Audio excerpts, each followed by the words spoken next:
Welcome to the deep dive. We're definitely at what feels like a critical inflection point in the world of work. These trends that have been simmering for a while, they're now really shaping who wins and who, well, struggles. Absolutely. So this deep dive is basically your strategic shortcut for the 2025-2026 HR agenda. We've pulled together insights from, the big global consultancies. Trying to connect the dots between tech, people, and leadership. Yeah. How it's all reshaping the workplace. Exactly. And this isn't just academic theory, right? We're talking tangible impacts on businesses, on your career. And you really can't look at these trends in isolation. They're all deeply interconnected. You have to think holistically. Yeah, so let's dive right in. AI, the era of just sort of experimenting, that seems definitively over. Yeah, 2025 feels like the year of action, moving from just playing around with AI tools. Right, the play with it phase. To demanding actual measurable ROI. And the sources are pointing to this productivity paradox. Ah, yes, where huge investments are going in, but the gains aren't always showing up. Why? Because organizations just aren't quite ready, structurally or culturally. And what's really fascinating within AI is the rise of something called Agentic AI. Okay, different from generative AI. Yeah, think of these less like tools you prompt and more like intelligent agents. They can make decisions, execute complex, multi-step actions, autonomously. Wow, okay. Gartner's projecting, by 2028, a third of enterprise software will have this baked in. It could enable AI to make maybe 15% of daily work decisions. That's significant, which immediately raises questions, I imagine. Ethical governance, for starters. Algorithmic bias is a major concern. Remember that 2018 example, the AI recruiting tool that penalized female candidates? Right, I do. Plus data privacy and this whole black box problem. AI makes a call, but good luck getting a clear reason why. That's why, 2/3 of workers say they wouldn't even apply if AI made the final hiring decision. So it's not just about the tech itself. And that leads us to something else our sources are really highlighting, a leadership crisis.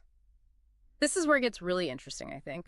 A huge number, like 75% of HR leaders say their managers are just overwhelmed, too many responsibilities. And 70% feel current leadership development just isn't cutting it. It's not preparing them for this future of work we're talking about. So connecting those dots then. Well, fixing management isn't some soft HR expense anymore. It's frankly, a hard-nosed investment. It de-risks everything else. Including that AI adoption we were just discussing. Exactly. If your managers aren't ready, your AI projects are likely to stumble. They need to shift, from being overseers to enablers. Yeah. Focusing on those human skills like empathy, coaching. Which raises the question, how do you actually do that? How can organizations redesign that manager role?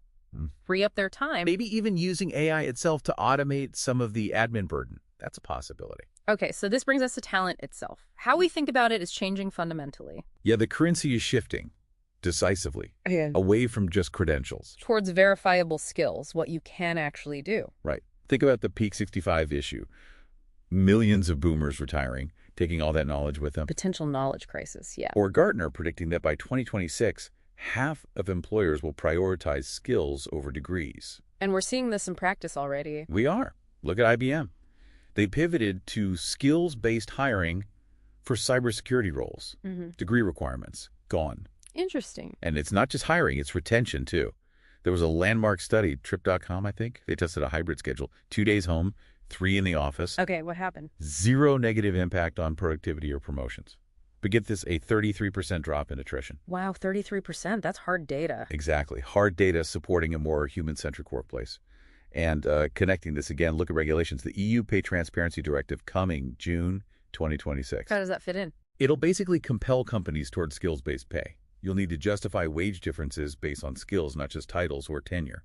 So compliance actually becomes a competitive edge if you're already doing it. Okay, so looking just over the horizon then to 2026, what should we be bracing for? Well, we're seeing HR evolve more into people experience functions and getting ready for a truly blended workforce. Humans and AI bots working side by side. Which sounds complex. How do you, manage or onboard a digital worker? That's the million-dollar question, isn't it? The new art of leadership for 2026 is going to be about finding that balance. Augmentation versus automation. Agility versus, the human need for some stability. Makes sense. And organizations that really lead with purpose, with strong DEI and B, diversity, equity, inclusion, and belonging, they'll be best positioned. especially to attract Gen Z. They'll be nearly a third of the workforce by 2030. Okay, so let's wrap this up. The key takeaway seems to be that all these trends, AI, leadership, skills, culture, they're deeply woven together. Absolutely. You can't just tackle one. It needs a holistic, C-suite-led strategy. Fixing leadership helps AI adoption. AI adoption changes how you need skills. Skill strategies depend on a human-centric culture. It's all linked. Right. So the future of work isn't just something that passively happens to you or your organization. No, it's something you have to actively build, intentionally. Which leaves us with a final thought for you, the listener. Based on all this, what's one specific, maybe even small step you could take today, either to nudge your organization forward or just to prepare yourself for this evolving landscape?